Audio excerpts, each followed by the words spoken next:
अरे बहू, तुमसे जरा सी बच्ची भी नहीं संभाली जाती, ये देखो बेड से नीचे गिर पड़ी है। सासू माँ ललिता जी सत्संग से वापस आते ही पोती चिया को रोते देखकर अपनी बहू सौम्या पर नाराजगी जाहिर करने लगी।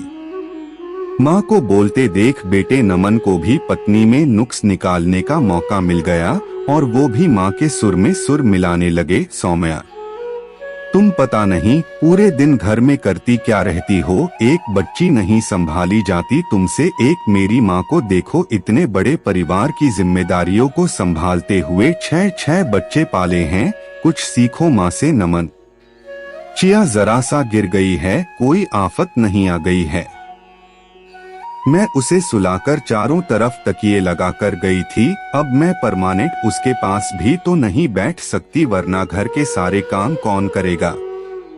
माँ जी और आप दोनों भाई बहन ना तो घर के कामों में मेरी जरा भी मदद करेंगे, ना ही चिया को संभालने में। हर काम अकेले मुझे ही करना है, तो कुछ तो गड़बड़ होगी ही। बहू, घर और बच्चे हमने भी संभाले हैं, लेकिन तुम्हारी तरह लापरवाही नहीं की कभी। फिर आजकल तो इतनी सारी सुख सुविधाएं भी हो गई हैं, पहले तो ये सब भी नहीं था, उसके बावजूद हम लोग खुशी खुशी सब संभालते थे। भाभी, आपको जरा सा घर का काम और चिया को क्या संभालना पड़ता है, आप तो परेशान हो जाती हैं।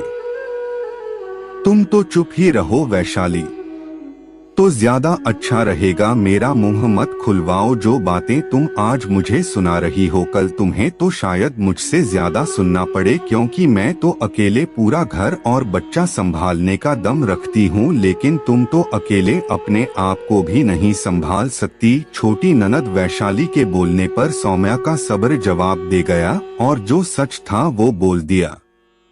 अपनी बेटी से बहू को इस तरह बात करते देखकर ललिता जी बुरी तरह तिलमिला गई और बोली, वो मेरी सबसे छोटी बेटी है, बड़े लाड़ प्यार से पाला है, हमने जहाँ जाएगी नौकरों की फौज आगे पीछे चलेगी, उसे कोई काम करने की जरूरत ही नहीं पड़ेगी।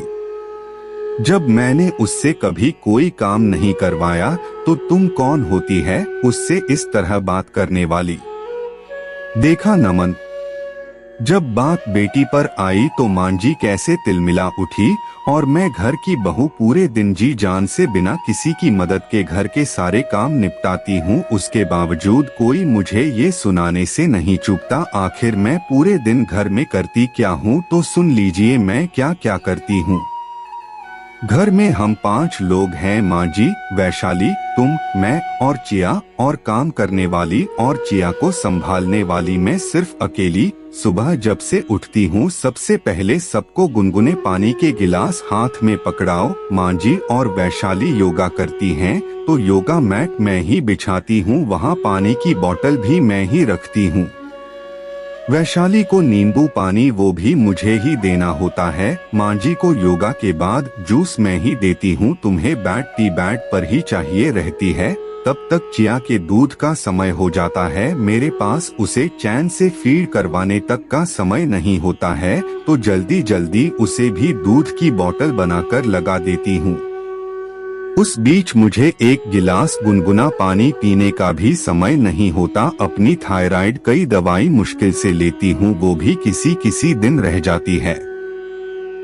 उसके बाद सबके नाश्ते का समय, सबको अलग अलग तरह की चाय और नाश्ता चाहिए। वैशाली को ग्रीन टी, मांझी को ज्यादा दूध ज्यादा शक्कर वाली चाय और तुम्हें कड़क कम शक्कर वाली चाय चाहिए। उस बीच मेरी तो कैसी भी चलेगी वाली चाय भी गायब, क्योंकि समय ही नहीं है बैठकर पीने का, और कोई इस बात पर ध्यान दे तो अपने अलावा किसी और के बारे में सोचने की फुर्सत किसे है।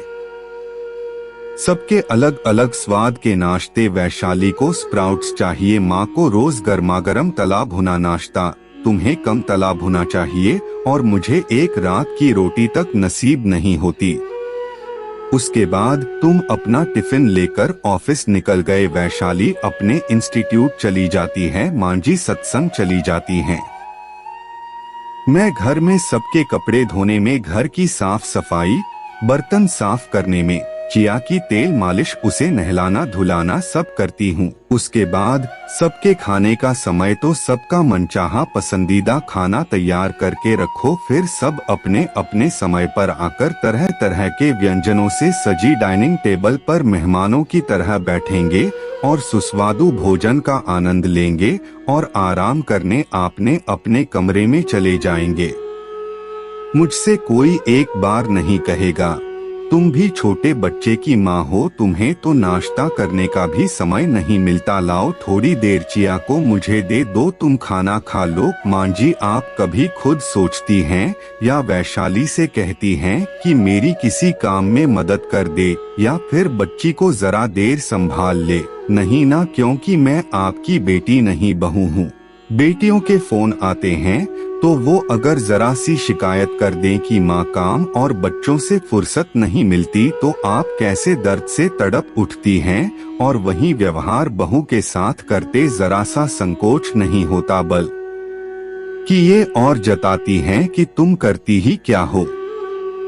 हाँ, आपने बड़े परिवार में रहकर 6 बच्चे पाले होंगे, लेकिन वो आपने अकेले नहीं पाले होंगे। बड़े परिवार होते थे तो बच्चे को संभालने की जिम्मेदारी सिर्फ माँ की नहीं होती थी। माँ अगर घर के काम संभालती थी तो बच्चे बाकी बड़े बुजुर्ग संभालते थे। आप क्या करती हैं? मैंने पूरी जिंदगी आपने बच्चों को पालने पोसने में घर की जिम्मेदारियों को निभाते बिता दी, अब मुझसे बच्चे नहीं संभाले जाएंगे। आपका तो बस टाइम टू टाइम खाना पीना सत्संग किटी यही सब चलता है।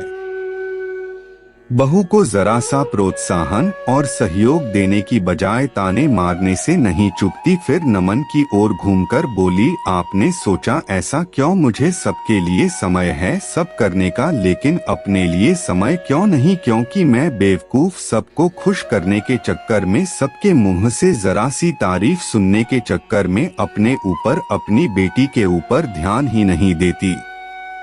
ये लगता कि सब खुश रहें, सबका कर दो मेरा क्या, मैं तो कुछ भी कैसा भी खा लूंगी, लेकिन उसके बदले में क्या सुनती हूँ कि तुम पूरे दिन करती क्या हो। लेकिन अब नहीं, अब सब अपने अपने हिस्से के काम खुद ही करेंगे और मैं अपने और अपनी बेटी पर पूरा ध्यान दूंगी। जब सब कुछ करके भी यही सुनना है कि क्या करती हो पूरे दिन, तो अब से वही करूंगी। अपनी बात कहकर सौम्या बेटी चिया को लेकर अपने कमरे में चली गई। पीछे सासू माँ, नमन और वैशाली अभी तक विश्वास नहीं कर पा रहे थे कि हमेशा चुप रहकर हर काम करने वाली सौम्या इतना कुछ बोल गई। माँ, वैशाली वैसे वो कुछ गलत नहीं कह रही थी, सबको अपने अपने हिस्से का काम करना चाहिए। सबसे ज्यादा तो मेरी ही गलती है, मैं आपके साथ कितना काम करवाता था, लेकिन सौम्या के आते ही सच में पति परमेश्वर बन बैठा, जो पत्नी के किसी काम में सहयोग करने में, बच्चे को संभालने में अपनी हेठी समझता है। वैशाली, तुम भी भाभी की सहायता किया करो, और माँ आप चिया को तो संभाल सकती हैं, अभी इतनी भी बूढ़ी नहीं हुई है। आप लोग करो या ना करो, लेकिन मैं तो उसका साथ दूंगा।